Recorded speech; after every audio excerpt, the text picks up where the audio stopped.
Woohoo! Here we are. Ever so exciting. I am so delighted to be wrapping up our 5-day Abundance Reset Challenge with Tom Morkes, the founder of Insurgent Publishing.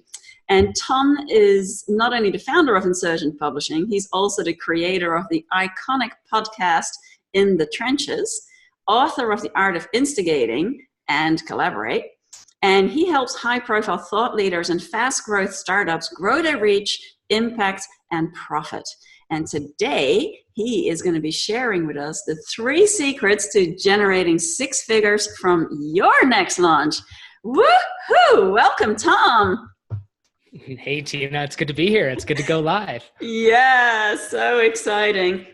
And for everyone who will be joining us live or catching the replay, Tom is actually my coach and has been so amazing to have your support on this journey of getting this whole challenge happening. So I can hardly wait to hear what you're going to be sharing with everyone here today. So to get us started, I would love to know, what are 3 of the things that you wish that the you now knows, which you wish the you back then had known at times that you were starting out, but also at times of up-leveling? That's a really good question. You know, part of me wonders if I would have not wanted to know anything more than I did.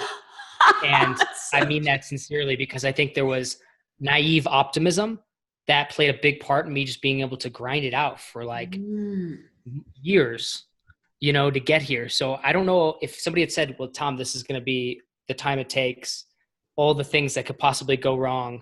There's no guarantee of an upside. Are you sure you want to do this?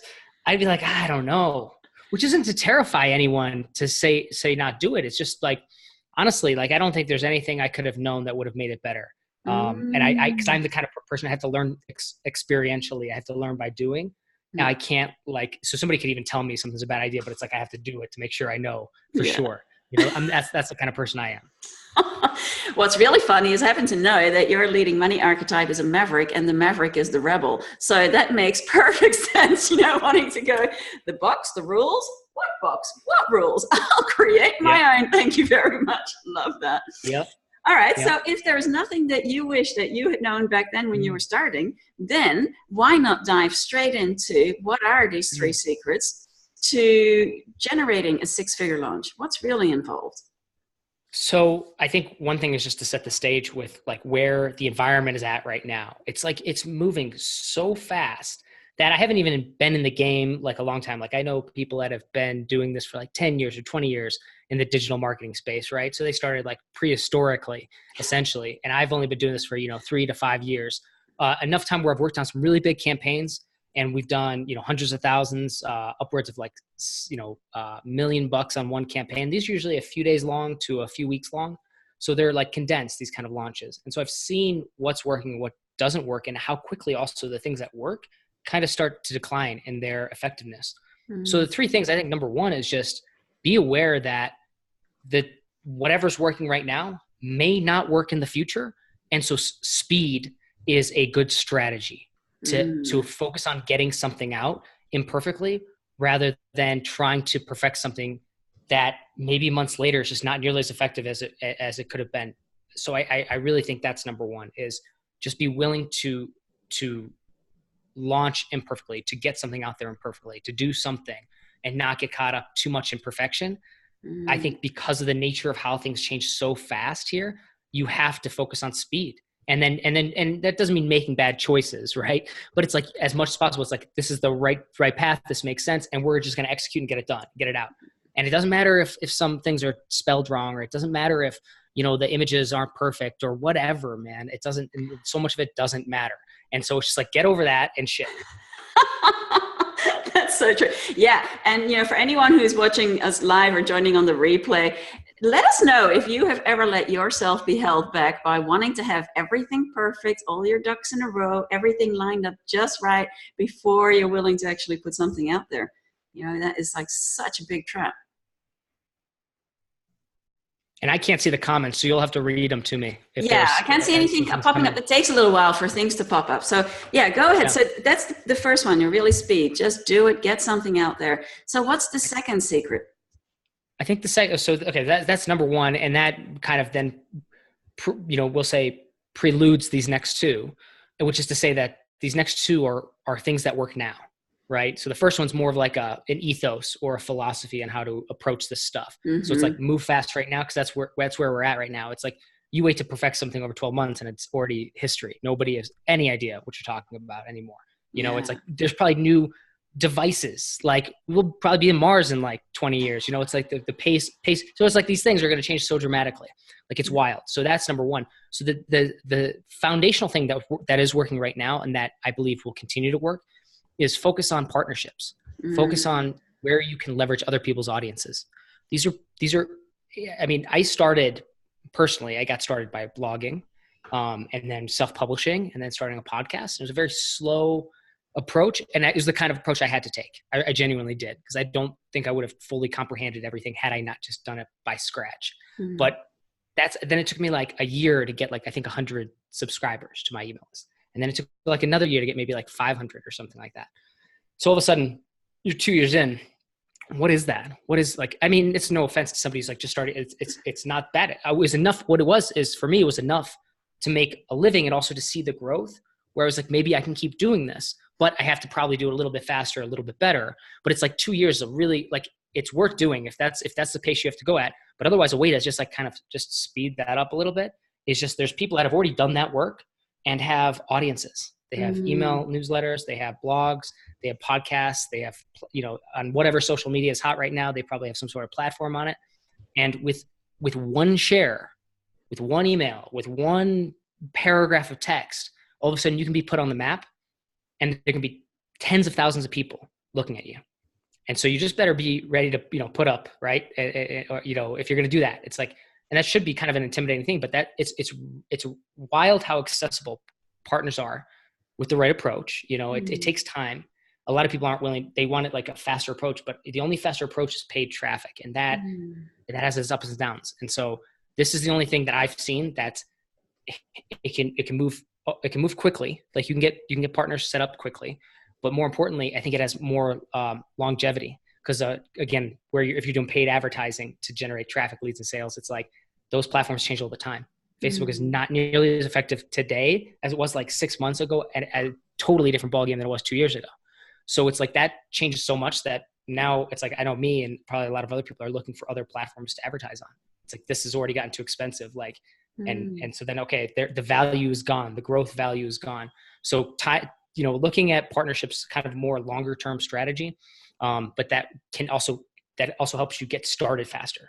So you can get started faster, and it can pay off in the long run, because these are partnerships. So they could be, the idea of a partnership is it's collaborative. You're working with somebody else in some capacity. You're helping each other, and they may be on different projects. Maybe you collaborate on the same thing, but like it's wild how powerful that is over time. And I've seen that now firsthand. My personal experience has been just like that. It's like the people that I connected with like 4 or 5 years ago, we still work together on things. It's a weird environment. Not every like thing is like that, but like, I feel like in the online business space, if you're doing that kind of stuff, you're trying to, grow an online business. I find a large percentage of people that are influencers, that are, creators and thought leaders, are accessible, and they're very open to working together and helping you out, and vice versa, if you just like are willing to play the long game. Yeah. And I guess that's one of the things that many people think, especially when just starting out, or if people have launched something before and it didn't work, then there can be real hesitation to reach out to others, the fear of it not working, fear of failure, all of that kind of stuff. And wanting, or sometimes even needing, instant results, but realizing that you've got to go into this considering that this is going to be building lifetime relationships. And there may be fast results in some things, but generally speaking, it's a long-term game that's going to definitely long-term. I think it can speed up the initial process though. Like I went, on a recent campaign, I might have, grown my list by 6,000 or 7,000 people. Wow. Yeah. Just like tapping into partnerships. It's like, that's not always the case. And that took many years of setting those up, but it was like the right timing. A lot of things lined up right. But like, even if I hadn't had, it's tough to say what it would have been like if I hadn't known these people for years, but I've worked with enough people who are starting things from scratch, clients of mine, in a coaching capacity, in advisory capacity. And then a lot of the clients I worked with in the past, well, most of them have actually been established. It's in the coaching capacity primarily, where people are kind of starting from scratch. Oftentimes we're moving to a new niche, and that's sometimes the capacity where I'm helping or working with somebody. And it's interesting. When you apply the same strategy and it works. And it's like, but the key is, it's like, you're not shooting for, sometimes I'll use Seth Godin because I have all his gear in the background. Like, I'm a pretty big fan. It's like, you're not shooting to work with him and partner up with him in like the first go. Okay. Like, I think I got rejected like 5, 6, 7 times. And he finally said yes. I finally interviewed him on my podcast. It took years. Okay. Yeah. But so that's the thing. It's like, be willing to, so try to do work in partnerships as soon as possible. But know that it takes time. It's a bit of a long process, but then it can also burn for a long time and be very, very profitable in the future. Yeah, that's awesome. Love that. So secret number 3. Secret number 3 is I think where 6 figures occurs. Like, if you look at like a typical launch. So I've done a bunch of campaigns where we do, 5 figures, low to mid 5 figures. It's a solid launch. It's a good payday, since that's like the, maybe the month's pay, or at least like a few weeks pay. It's like, that's not bad. But if it kind of stops there, it's like, as you know, Tina, it's like, it's a lot of effort. It's a lot of effort to put this stuff together. It's not easy. If it was easy, everybody would be doing it, and then it wouldn't have value. And it's somewhat complex, and it's somewhat time consuming, and it is challenging and hard. And you have to, be courageous, I think, to actually do something like this, because you don't know how it's going to pan out. But again, if you're willing to do that, I think you have to understand that with what you're doing, it's like, I guess honestly, it's like, what do you want to accomplish? That's what I would say. And it's like, when I look at with partnerships, like, kind of come back to the partnership piece, it's like, that's in it for the long haul. I guess beyond that, I think, what can you do to make sure that your upsells and downsells and the whole package actually works? Because that's fundamentally it. It's like, you're going to launch, you're going to get it out there. You've already committed. You're going to hopefully move as fast as possible, but still, as you can see, like, my second piece of advice was like, for the long term. So it's like, move quickly, but also play the game for the long term. And be willing that when you launch that, you got to think about the fact that there's the initial purchase, and that's great, but there's so much that can be done on the back end. It's what can come of, 1,000 new subscribers and maybe $10,000 in your pocket. Okay, that's great, but that could be turned into $100,000. And so fundamentally, it's don't just focus on just the launch itself and just like this one little square box thing, but you have to think beyond the launch, because that's where 6 figures are made. So yes, we've done launches where we've done 6 figures, like just from the launch itself, but on the back end, then $1 million is made. Like, that's bottom line, is how it works. But like, a lot of times the 6-figure launches we're doing, the launch of the product or whatever it is, the premier offer does well. You can get 5 figures solid for sure, but it's usually where you crack the 6-figure mark. It's upsells and downsells, and it's having that kind of tightened up. So it's not just like, oh, this is my one offer, this is the one thing I can sell. It's what else can you do? What else can you provide? It doesn't always have to be on you. It doesn't have to be like a new product. There's 100 different ways to like remix this stuff. You can, again, another great way to collaborate is working with like other people and with their products and kind of bring them into the mix. There's a lot of different ways to arrange it, but you want to have essentially a sequence of offers. Because if they purchase, then you want to give them something else that they could maybe invest in. If they don't purchase, then you want to provide them an offer that might be a little bit cheaper. And this is where it goes from like, oh yeah, we did fine on the front end, but it's like, we just made like the bulk of our profit on these upsells, downsells, and what is going to become of, say, this new list that you have, this new customer list in the future. Because if you're doing it right, people stick around, especially in the content creation space, like in the teaching space. And, I think people stick around, if they trust you. It's not the same in like every space, but I feel like if you've built up trust, people will stick around. And so you could think that's not just like a fan now and a customer now. It's like, that could be a fan forever, or at least, for as long as it doesn't matter. We'll just say forever. And somebody that could want to keep reinvesting into what you have. And it's like, don't lose sight of that. Everybody's focused on like kind of the front end stuff. Like, how do I get like, the traffic or those sales up front? So fixated on that versus like, here are these customers that have already paid, or even people, maybe they haven't purchased just yet, but they're still hanging around. They're still reading your email and your blog and the content you're producing. It's like, that's a valuable asset to have. That person's paying attention. They're waiting around for something. And it's wild to me. Anytime I'll do like a launch, it's like, and I mix up things, and I've done like live events and stuff like that. And like, it was wild to me when I did like a live event, who came out of the woodwork? People who had never bought anything from me ever before, but it was like the right offer, the right way. And it wasn't cheap, so it's like, it's just wild what you can do, but just understand that the launch is one piece of it, but you have to think about just that first piece, like getting the sale. It's what else is there? What's the business model behind this? Where does it go? That's where it becomes a 6-figure launch, and it becomes like a 6 and 7-figure business. Yeah, and that's so insightful, because I think one of the key things that people can trip themselves up on, you see like the comparison game, that's been brought up a lot in this challenge, with their various speakers have given their perspective on, how easy is it to take a look and go, oh, so-and-so is successful in this space, they're doing that, well, let me just go do that. I've been I enrolled in your 100K Launch Academy, and I've done a lot of other trainings that covered a lot of that part, but somehow the way that you presented helped me to go really deep, plus having the support to see what the actual strategy pieces are behind, and not just knowing the strategies, but then how to actually implement it in ways that work for me. And I think that's where many people trip up. They try to copy, but they don't have the back end in place, the foundation. Yeah. And you're not the first person who said that to me. And I think it's interesting because I don't know. I think about the other people I've worked with, and maybe if there's like other people that do like coaching or instruction in certain spaces, like, is that the kind of feedback they get? I would think that the successful ones the answer would be yes.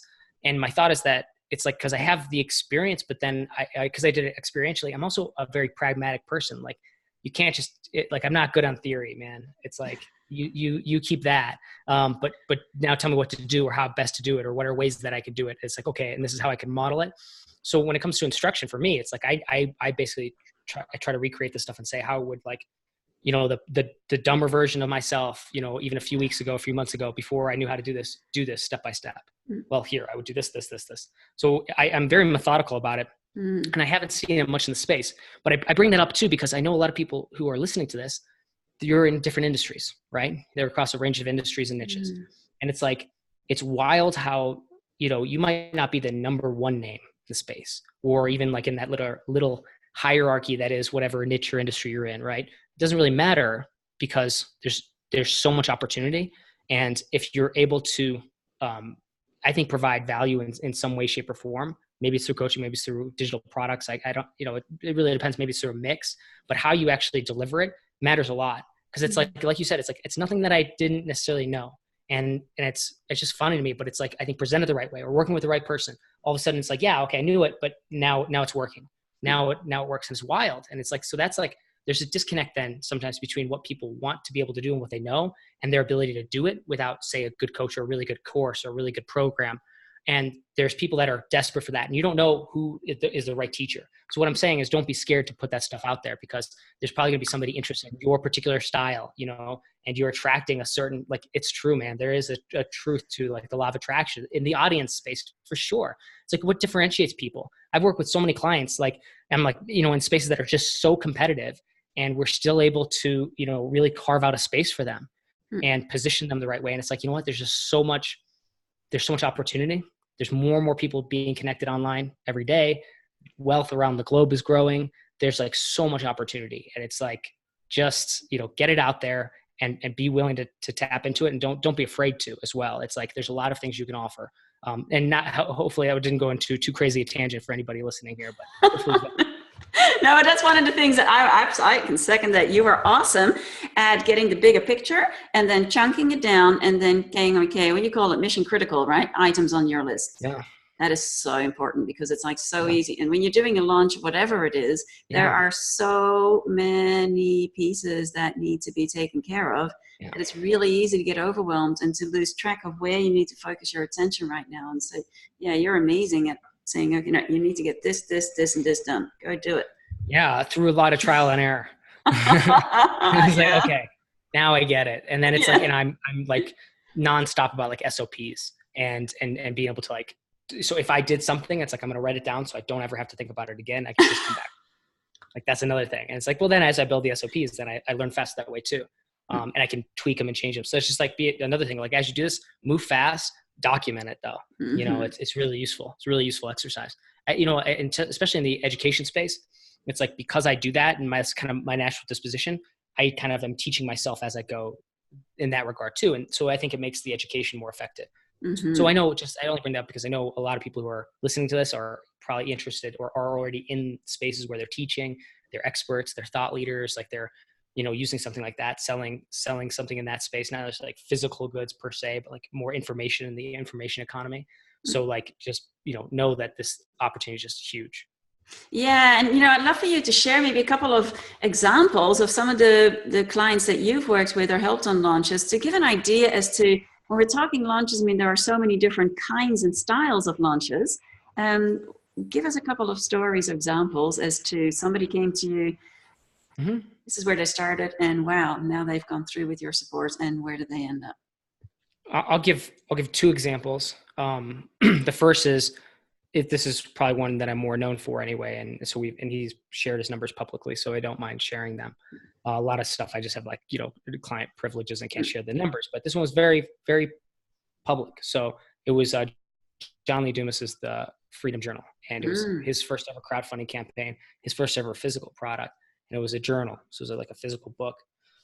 So I worked on that from like a marketing capacity, focused primarily on, partnerships, influencers, PR, trying to get us like as effectively, the way I said is like, again, how many people's audiences can I tap into?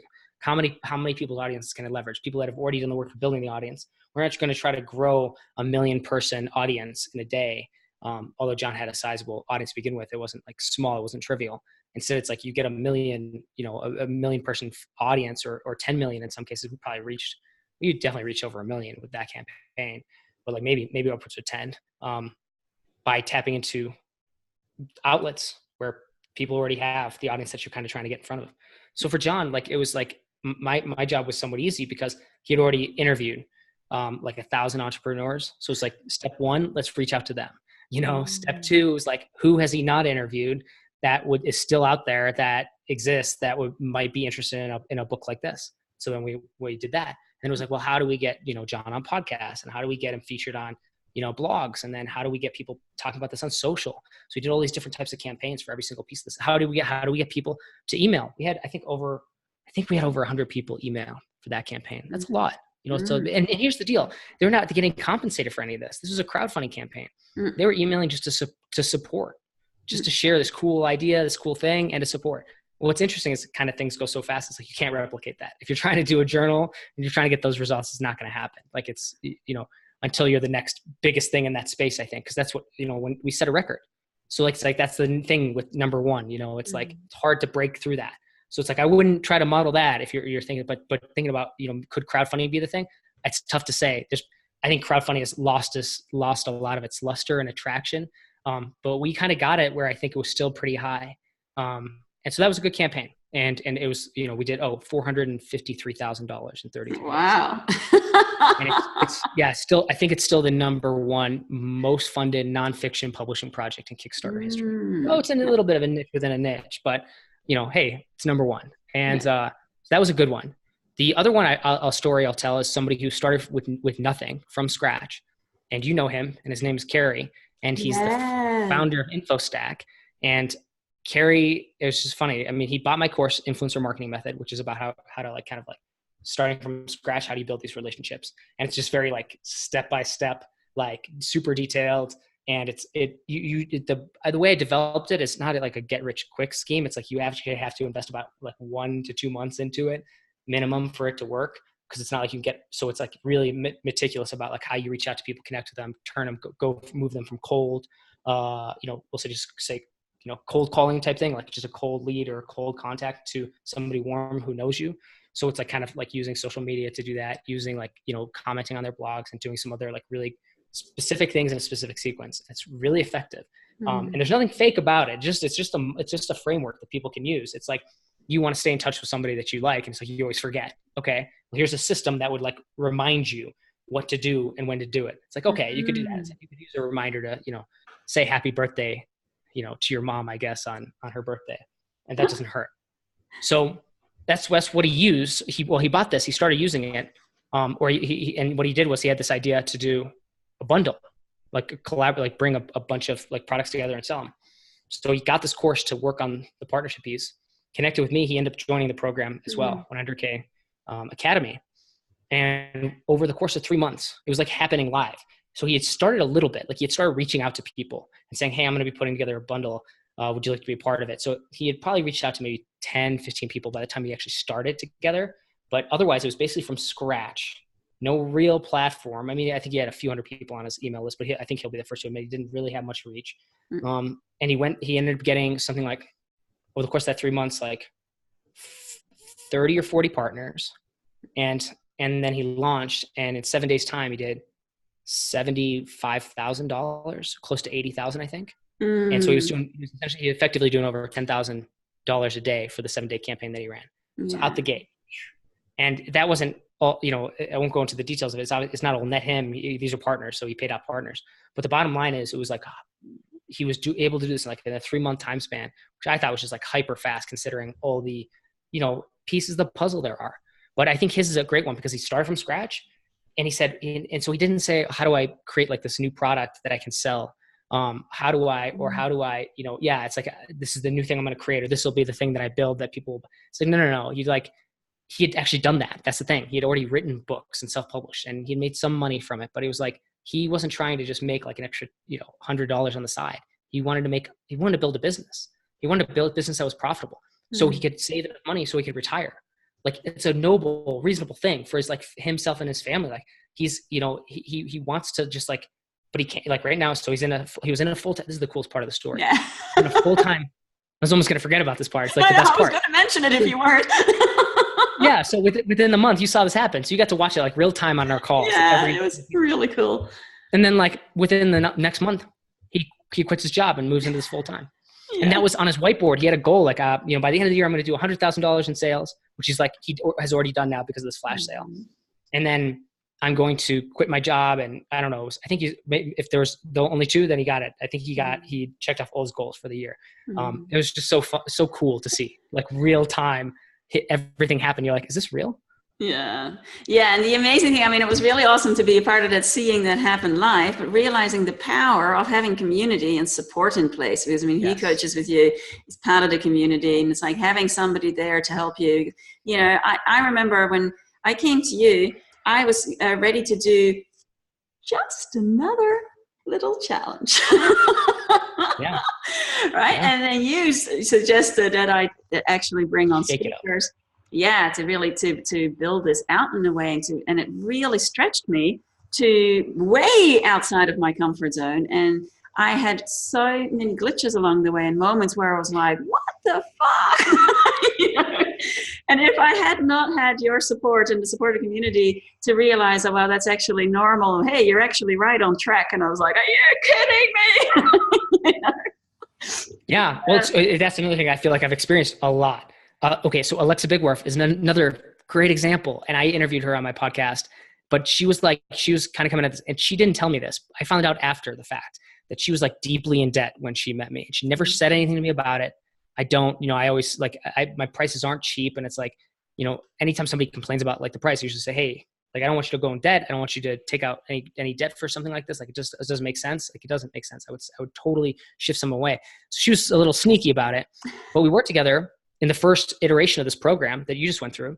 And, 2 times before she had failed with these virtual summits. So she's like, I'll give it one more go, work with Tom on this. And about halfway through, it was the same deal. It's like, Tom, I think I want to quit this. Like, I need to stop. Like, I don't think this is going to happen. Like, I don't think it's going to work. And I said to her, I was like, you can, and that's okay. We'll do like the refunder and whatever it is. That's fine. That's not the point here. But what I'm going to challenge you to do is just stay the course and see how it pans out. And she did like 22 or 20,000 plus, I think, during her launch. And then lots of upside from it. New consulting gigs, a lot of upside from it. That's the thing. That's where it became really big. It's like all of a sudden it's like this little thing, some good income, but wait a second, that actually gives you enough runway. Now you can kind of invest. Plus you have the relationships now, and you have this new audience that are not, it's not like they just bought one thing and that's it. It's like they probably are interested in other things. That's probably why they bought in the first place. So it's like now you have a customer list. It's like the upside was huge for her. But I bring it up because like it was another example of like, man, it's like you go through this stuff. It's like you're going to have doubts. Like, oh yeah. Like, that's like they've been hiding in the woodworks and they suddenly decide, this is our moment we've been waiting for, and they ambush you. Yep. Yeah. So, oh my gosh, it's so funny. Yeah. So these tips are gold, right? And realize that, part of that, if you're comparing yourself to where somebody else is at, well, that's fast track to depression. Don't go there. Yeah. Let yourself just be you, do your thing, and realize that, well, if you already have stuff in place, and if you've tried to put things out there and it hasn't succeeded, then it may just be that there is one element missing. Because I think one of the other key things too is realizing that, what people see on the front end, in order to be able to click button register now, to make that possible, oh my Lord, how it, and it truly, I don't think it's possible to do all of that stuff by yourself. You've got to have team support in place. Would you agree? I agree. 100%. I mean, geez, for sure. Like I did it a lot by myself at the start, and it was like, what am I doing? And then my first foray into like working with somebody were VAs from the Philippines. And I went through like Chris Ducker's company. I forget what it's called. I think they still exist, but like they sourced me like a VA, and then I had a conversation. I was like, okay, let's try it out. And it was at that time, it was like so little money out of pocket, but I mean, but I wasn't making a ton of money from what I was doing. So it was like eating up a lot of like the living expenses, but it was like, literally, it was like, it freed up a lot of my time. I could do more. I could actually get things done faster. So that was my first foray into it. And then it was like, after that, it's like, I started hiring contractors for everything, ended up growing kind of the employee base to the point where I reduced it back to, we actually went almost entirely contractor because I really liked the project.